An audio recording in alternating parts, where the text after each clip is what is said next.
in the case of something like Sam Bankman-Fried, you could actually get hurt believing that if we rewrite all the rules and you don't understand all the new rules. I don't think it's any different than the impressionable hippies in Northern California who were all looking for some kind of guru. And there was no shortage of gurus at the time.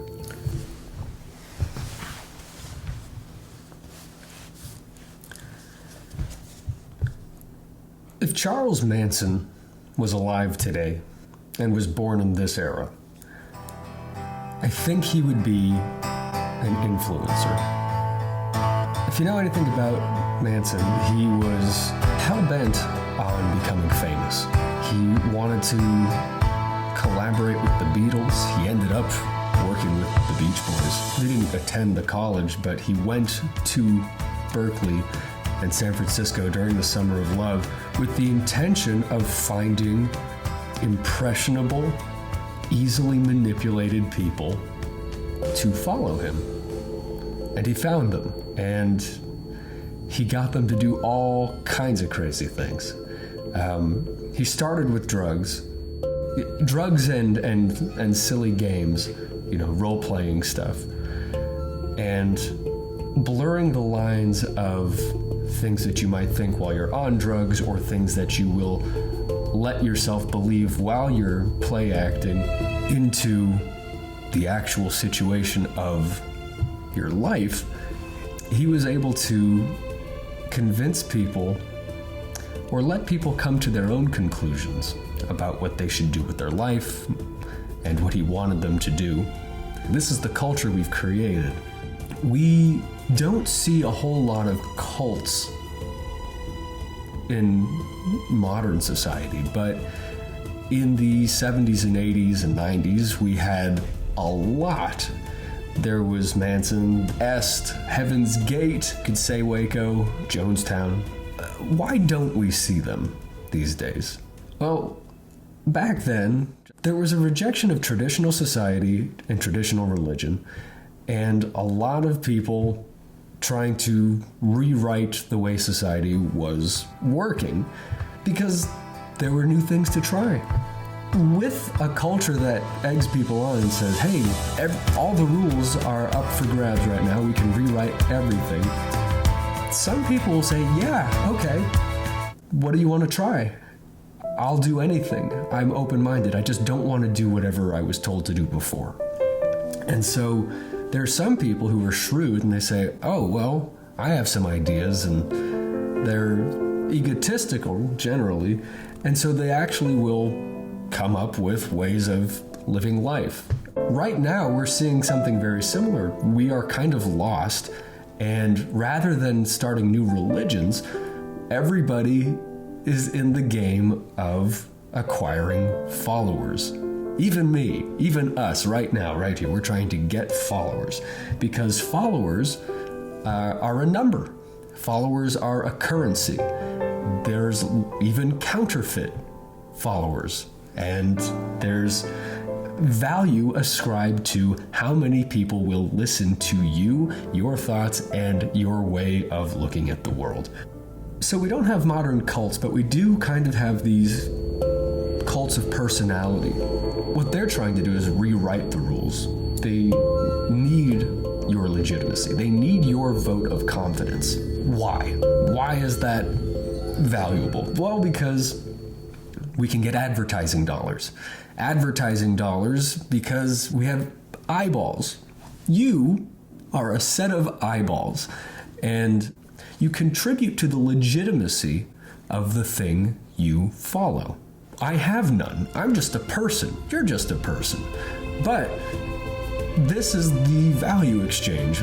I can press a button and lend legitimacy and authority to something by following. And so the power isn't really so much with these people who can acquire a lot of followers. We think it is, but you, as somebody who is a follower with the capacity to follow, you can discriminate about what you want in your life, who you want to be legitimate. But again, we have counterfeit followers. We have people who hack the algorithm. And so it's not as straightforward as somebody being worth listening to. These people enjoy a certain amount of extra privilege. You can have 1 million followers, call up a brand and say, hey, I really like that vase. Can I have it for free? And then I'll post about it and we'll be advertising for you. And it'll only cost you 1 vase. This is that Orwellian idea of everybody being equal, but some people being a little more equal because they have your attention. And attention in this world equals money. Maybe you're just a regular person with a social media account. What have you been trained to do with that? Every time you post something, you are telling the world, this is how I want to be seen. You're creating a narrative for what your life is and trying to have the world recognize you and appreciate you for that particular narrative. It's not possible because we don't include the true things about our lives, you know, the fights we're in, bad health, the not so glamorous meals we have, all the time we spend in front of the TV in our underwear. We eat, we poop, we have pimples. We don't show people those things. Why are regular people so concerned with crafting these squeaky clean images? Why are we so concerned with being politically correct? Are we politicians now? Well, when everybody's got a follower count and everybody's got constituents, yeah, we're all kind of politicians. We're not creating an ecosystem where we can be real or comfortable in our own skin because we don't do that. We want to be well-liked by everyone, famous, influential, and important. But why? I won't be getting any advertising dollars on my personal accounts. You probably won't either. Elon Musk has decided he's now in charge of the game. He's going to make sure the game is played fairly. You know, get rid of the counterfeit followers. Get rid of anybody silencing people because of their beliefs. And then he silences Kanye West. Kanye West is somebody now who I think he's aware of the game. I think he's trying to break every single rule in the game so that the game just ceases to exist.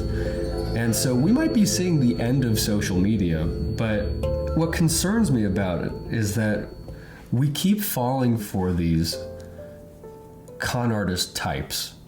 This generation is prone to, well, every generation, it seems, will have a period where there's a lot of cults. And that's sort of what we've done. Everybody is making their own little cult because nothing is tying them to the real world anymore. So if I could get out of the diagnosis mode and say, here's the prescriptive idea of here's what we should do, unfollow a lot of people who don't deserve your attention. Realize that the negative attention you give to somebody is still you giving them your eyeballs for their advertisers. The things that make me the most nervous are these swells of popularity that come out of nowhere. Andrew Tate, I never knew who he was until he claimed to be the most Googled person, which I can't understand, and then touting how much he got canceled, but he's just as popular as he was before I ever heard of him. So now getting canceled, it's just as effective as being well-liked by everyone because you get that attention. Somebody's going to say, oh, hey, he's got eyeballs on him. What if we put our logo next to it? It does really lie within you, the person with the ability to follow anyone, to say, I'm not going to pay attention to that negative press. I'm not going to pay attention to these people who are deliberately setting their dumpsters on fire. Don't be an easy mark. Don't be a Manson girl. Somebody who will just be worn down bit by bit into doing something so horrible. Don't get conned. Don't fall for these people who build themselves up to be a genius. People who crafted narratives around who and what they were and charmed the people into reading into what they meant. The power is yours as somebody who lends legitimacy to regular people.